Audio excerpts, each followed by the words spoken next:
Hi everyone, I'm going to be doing more videos where I talk about fiber prep and how you can get something from being hand dyed to being easier to spin. So one of my favorite things to talk about, and this is 100% Rambouillet, is that when you are working with fiber and you just take it and try to spin it, you'll notice it doesn't really pull or draft. And there's a couple really easy steps you can take where you don't even need any tools to do it. So what I do is I look for a seam in the fiber where you can undo these cross-hatched lines of fiber that are going across.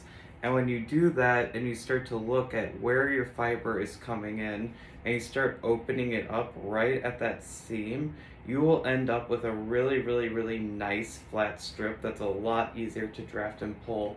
Now, if I turn this fiber over, you'll see that there's another folded seam of fiber right here. So what I'm going to do is I'm going to do the same thing and I'm going to unfold it.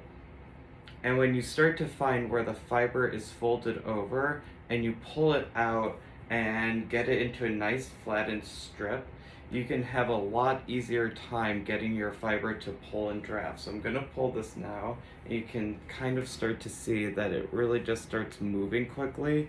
You can also see that's a lot loftier. So if I fold this over and I start spinning, you'll see it just comes right out, or from the top down.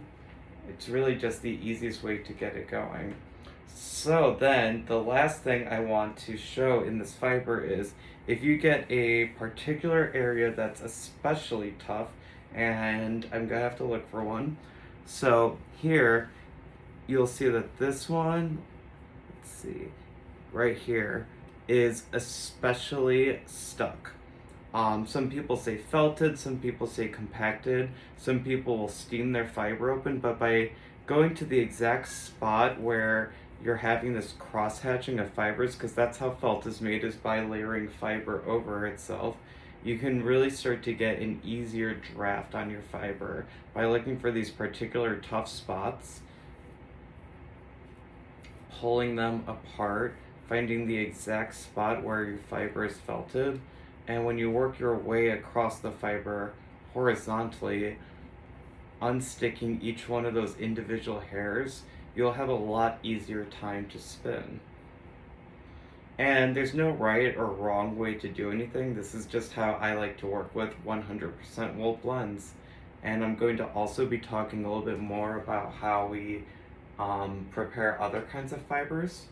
So then if you want to do one of my favorite methods, which is to roll this up into a really pretty roll, is that I will usually take the fiber strip and start just kind of rolling it.